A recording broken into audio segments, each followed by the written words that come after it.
Okay, get a load of this BS.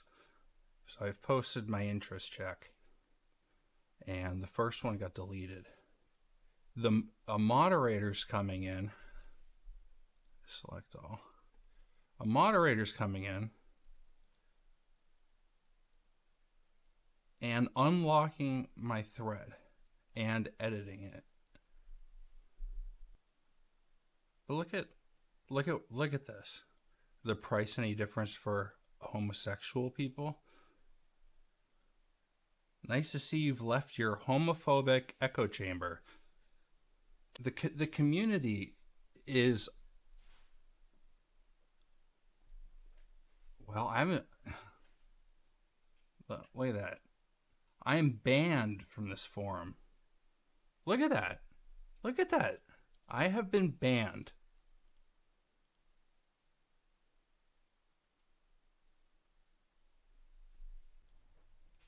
Now, you may be asking yourself, what the hell did I do?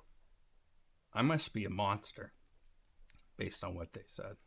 Well, I'm going to tell you right now that every single thing that they have said is a complete lie and fabrication. It is the cancel culture mob running amok, making up lies. There's no, I mean, you could call me a name, but show me. They call me racist. They call me homophobe. They call me. They say I said this. They say I did this. Show me. Show me where I did that. No, they can't. They don't. So this is honest to God what happened that upset them so much that they've been trying to cancel me since October 1st. I remember the date because I was leaving for Brazil. I was trying to wrap something up for a client. I was trying to get something about Norbauer. You know, he's the number one guy in the Topra sphere. I only work on Topra. So when clients send me boards, like a third of the time, they come with a Norbauer shell. I've built 8 heavy grails. I used to work closely with him, and we had a falling out. And it is what it is between me and Norbauer. We don't talk. I don't have any issues with him.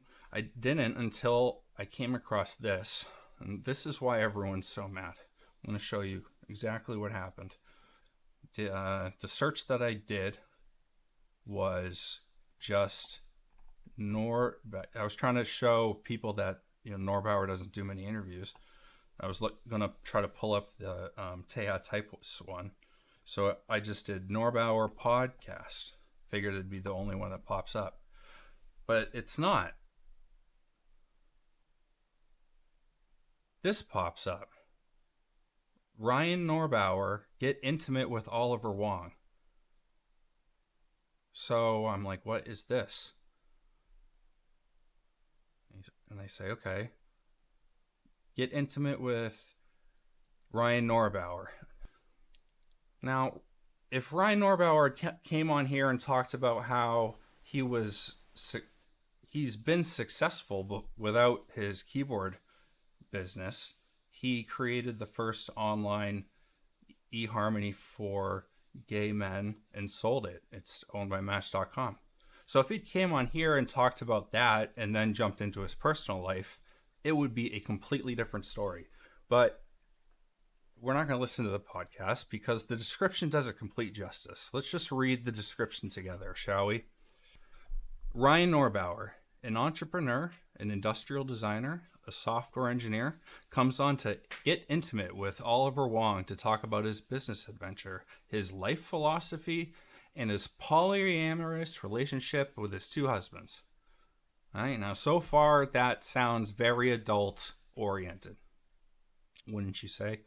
I don't have any problem with consenting adults doing what they want in their own bedroom. I really don't.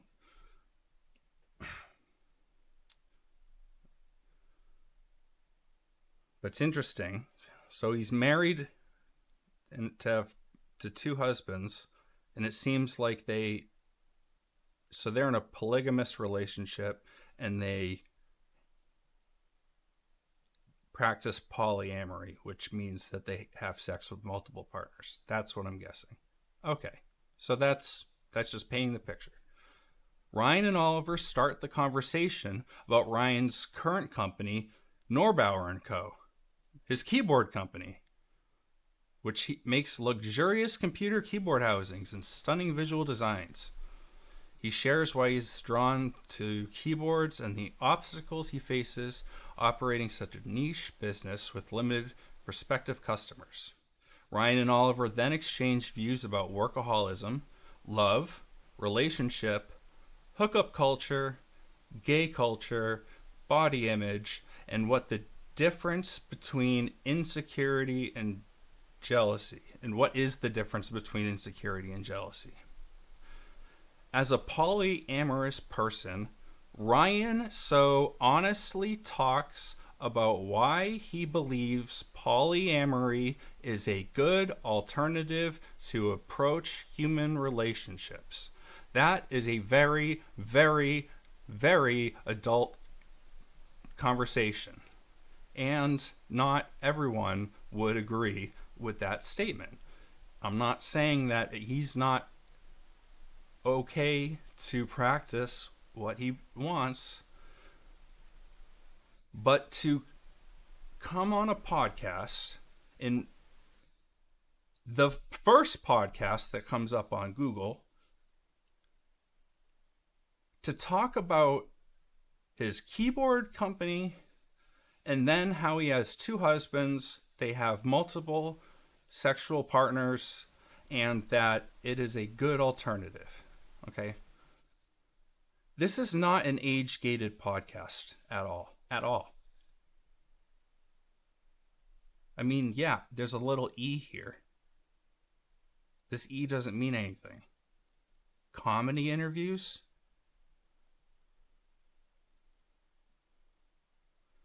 Oliver also shares his brief encounter love stories where usually involve Oliver. I'm sure at this point, the people who are listening to keyboards have been like shocked by the hard pivot to I practice polygamy and polyamory, and it's a good alternative.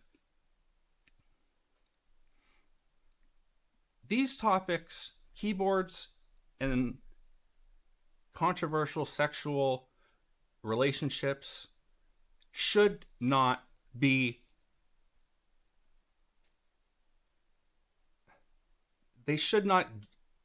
juxtaposed. They should not be there should not be touching of the two topics. It was a hard pivot. It was keyboards and then that.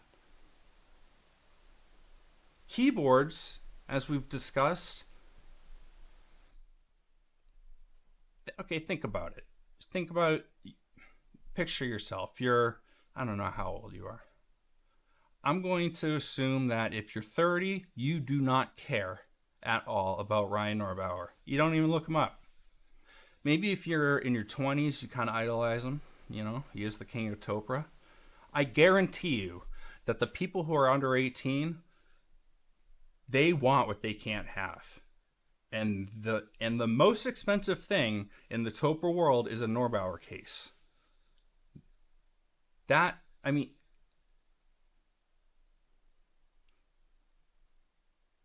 If there's a target audience for people who are going to listen to Ryan Norbauer, it is going to be the people who are the youngest, who I'm sure my 7-year-old niece doesn't care about this stuff. I don't know when that age starts. Maybe 13, you start wishing you had the nicest things. I remember when I was 12 is when I wanted, like the nicest controllers for my PlayStation and things like that. So,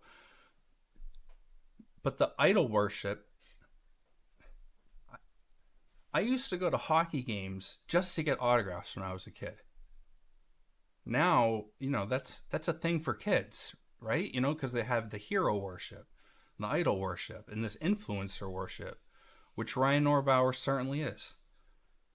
Now, for Ryan Norbauer to, I'm going to reiterate, he does not do podcasts. He doesn't do them. He does one interview with Teja, but he decides to choose to do one interview with this guy. He knew what he was getting himself into. I mean, he 100% knew what he was getting into. Look at this. Look at this guy. Are we serious?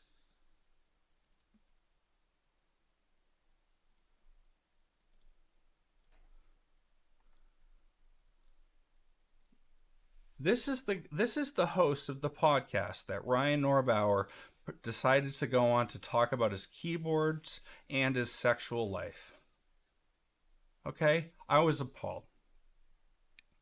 Now let's clear the air right now. This has nothing to do with homophobia or anything like that. What is... This is... I don't want my kids looking at this. I'm sure if you have kids, you don't want your kids looking at this. These are not topics for children. And I simply decided to draw the line. Okay? The most extreme reactions I got were from two people. I produced very expensive keycap sets that were done in traditional urushi lacquer painting. It's a very time-consuming process. These keycaps easily exceed $1,800. One client here, Jace, decided that he would take his keycaps off and destroy them based on what I said. Said, Norb is smart enough to know that his personal sex life should be kept secret, let alone juxtaposed with a discussion about keyboards. I think that's a fair statement. Now, this statement set Jace off to throw away $3,600. $1,800 of which was this keycap set, which he destroyed. The other $1,800 was the money that he gave me for a second set that I could use for therapy. That seems to be some sort of reaction that I don't understand. And the second person paid $2,200 for an urushi keycap set. They were waiting on one keycap until it was completed. This keycap just simply needed to get remade. They said that they didn't want anything to do with it after they tried to issue a refund on PayPal for something that they paid 2 years prior. But after that failed, they said I could keep it, and I'm happily enjoying it. It's extremely suspicious. All of this is extremely suspicious. So the keyboard community, I was being gaslit into thinking that there were no minors in the community, which I found hard to believe because my own 7-year-old nephew wanted a Minecraft keyboard, and he got a Real Force RGB, so. And my niece loves to play Minecraft. She's the one who plays on it the most. When I was 16, I had the money to build my first computer. And when I was 14, I was buying the very first Razer mice, so I could play Counter-Strike 1.6, because this was like back when track and it was like the first laser mouse. And this is a long time ago. I was young. I would have been the target audience, these days for this. Allow me to conclude by reading my open letter to the keyboard community. I find myself deeply troubled by the recent response regarding the discussion surrounding Ryan Norbauer's podcast appearance. I respect the diversity of opinion, but I feel compelled to express my personal dismay and concern. Influencers, by nature, have a significant reach and impact. With that comes the responsibility of ensuring their content is appropriate for their audience. Even if we cannot confirm that underage members of our community listen to the podcast, the potential for exposure exists. To dismiss concerns by saying, "We don't know kids watched it," is in my eyes a passive acceptance of potential harm. While we all have different moral compasses shaped by personal experiences, cultures, and beliefs, I believe there's a universal understanding that certain topics require sensitivity and discretion, especially when there's potential for exposure to a younger audience. My deep discomfort stems from the seeming dismissal of these concerns by many members of our community. The response has made me reflect on broader issues with our community and the wider keyboard enthusiast circle.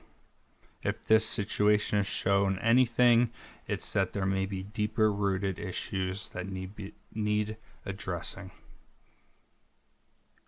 And I can say that over the past 4 months,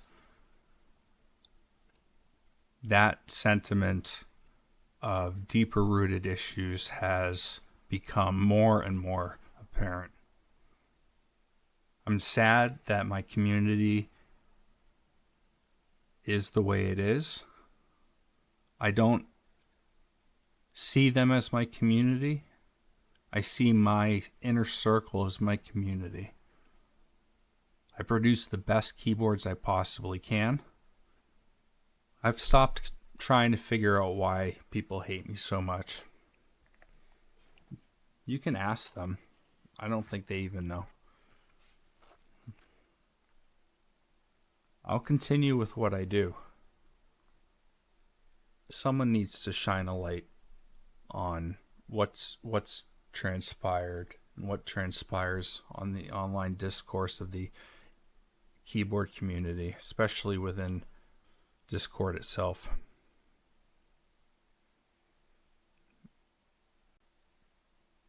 It saddens me that this is the nature of cancel culture and how the silent majority don't feel that they can voice their opinion without being shouted down.